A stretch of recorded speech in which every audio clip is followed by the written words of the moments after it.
Bismillahirrahmanirrahim. Assalamualaikum warahmatullahi wabarakatuh. Kita bertemu lagi hari ini dalam mata pelajaran PKWU atau Prakarya dan Kewirausahaan. Materi kali ini Ibu akan membahas mengenai sistem produksi usaha kerajinan dari bahan limbah berbentuk bangun datar.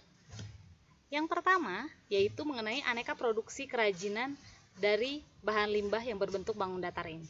Materi ini sebetulnya sudah Ibu sampaikan di 2 minggu sebelumnya, ya, di mana di antara kerajinan-kerajinan itu akan kita dapati kerajinan dari bahan limbah kulit jagung, kemudian dari plastik, limbah kertas, kain perca, kardus, sisik ikan, dan masih banyak lagi yang lainnya. Ibu rasa materi ini sudah kita pelajari di 2 minggu yang lalu. Selanjutnya, manfaat kerajinan bahan limbah berbentuk bangun datar. Nah, jadi begini, sebelum kita akan berniat membuat sebuah kerajinan, baik itu dari bahan limbah atau dari yang lainnya, kita pastikan dulu manfaat produk kita apa. Yang pertama, apakah manfaat produk kita itu sebagai benda pakai yang nantinya kedepannya akan dipakai untuk sesuatu, atau yang kedua hanya sebagai benda hias yang akan menjadi pajangan di rumah atau di kamar kita, ya. Nah, ini yang harus kita pastikan dulu manfaatnya. Kemudian ada potensi kerajinan dari bahan limbah berbentuk bangun datar.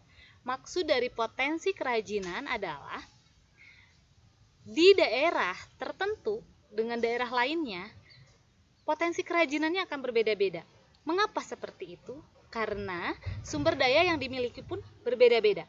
Ibu contohkan, pada daerah pesisir pantai atau laut, maka kerajinan yang akan kita dapatkan di sana berupa kerajinan dari limbah-limbah mungkin sisik ikan, atau bahkan ada dari daun pandan, daun kelapa, atau kulit kerang, atau apapun itu, ya, yang berhubungan pastinya dengan laut atau pantai. Berbeda lagi dengan daerah pegunungan, di mana kerajinan yang dihasilkan itu sumber dayanya bisa dari daun-daun kering atau kulit buah yang bertekstur keras seperti misalnya buah salak atau yang lainnya, kemudian bisa dari kulit pete Cina dan yang lainnya. Jadi dari satu daerah ke daerah lain akan berbeda-beda kerajinannya, tergantung dari potensi atau sumber daya alam yang ada di daerahnya. Selanjutnya, setelah kita tahu potensi daerah kita, maka kita akan melakukan proses pengolahan limbah tersebut. Proses untuk mengolah sebuah limbah menjadi karya, diantaranya yang pertama memilah dulu bahan limbahnya apa. Kemudian kita bersihkan bahan limbahnya, jangan lupa dikeringkan. Karena bahan limbah itu adalah bahan-bahan yang alami kebanyakan, ya. Sehingga jika posisinya kotor basah itu tidak baik untuk digunakan sebagai bahan kerajinan. Oleh karena itu harus kita keringkan dulu.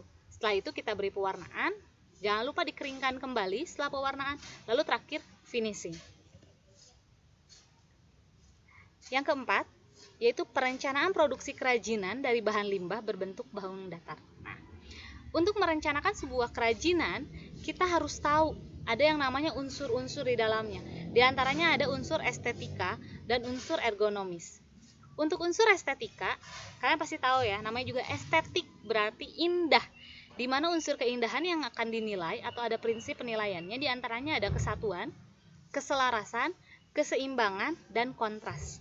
Jadi jika 4 item tersebut ada, maka unsur etikanya akan lebih baik gitu ya. Kemudian ada lagi unsur ergonomis. Unsur ergonomis itu dikaitkan dengan fungsi atau kegunaan dari barang yang kita buat, di mana kita harus memperhatikan yang pertama ada unsur keamanan. Aman tidak barang yang kita buat ini digunakan oleh konsumen. Kemudian kenyamanan, apakah nyaman atau tidak. Lalu ada keluasan, apakah penggunaan barang kerajinan ini mengalami kesulitan nanti konsumen menggunakannya atau tidak. Nah, ini harus diperhatikan. Selanjutnya ada alat dan bahan yang dibutuhkan dalam memproduksi kerajinan dari limbah berbentuk bangun datar. Beberapa kerajinan memiliki peralatan khusus yang mungkin tidak digunakan oleh kerajinan yang lain, tetapi ada alat-alat yang standar sering digunakan oleh yang lainnya, diantaranya ada pensil, spidol, komputer, dan sebagainya. Kemudian bahan untuk berkarya kerajinan ini, karena kita tergolong dari kerajinan limbah atau bahan bekas, kita kategorikan menjadi bahan alami dan bahan sintetis. Kalau bahan alami berarti dia bahan yang benar-benar berasal dari alam, tapi jika bahan sintetis berarti dia bahan yang sudah bisa sudah pernah ada tapi bisa kita kembalikan ulang. Contoh misalnya seperti bekas-bekas aqua, kemudian plastik bekas, mungkin bekas sabun cair, sabun mandi dan yang lainnya, seperti itu.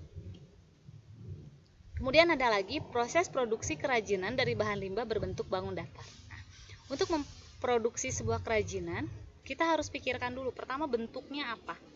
Bentuk kerajinan yang akan kita buat apa, kemudian fungsi dari kerajinan yang kita buat apa, dan jangan lupa bahannya, serta yang pasti alatnya juga ya. Kemudian yang ketujuh, nah ada pengemasan produk kerajinan dari bahan limbah berbentuk bangun datar.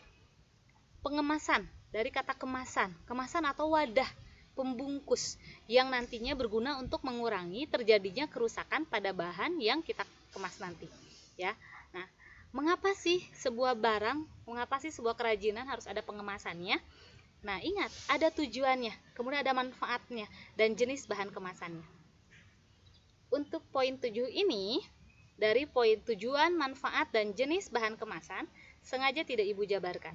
Silahkan kalian cari apa itu tujuan dari pengemasan, manfaat dari pengemasan, serta jenis bahan kemasan itu ada apa saja. Ya, jangan lupa nanti tugasnya langsung masukkan di Google Classroom. Sekian pertemuan kita hari ini. Ibu harap kalian bisa mengerjakan tugas dengan sebaik-baiknya ya. Hiduplah seakan-akan kau akan mati besok, dan belajarlah seakan-akan kau akan hidup selamanya. Ibu harap kita semua ada dalam kesehatan. Terima kasih. Jangan lupa yang belum subscribe, yang belum like, dan jangan lupa komennya. Oke, makasih. Assalamualaikum warahmatullahi wabarakatuh.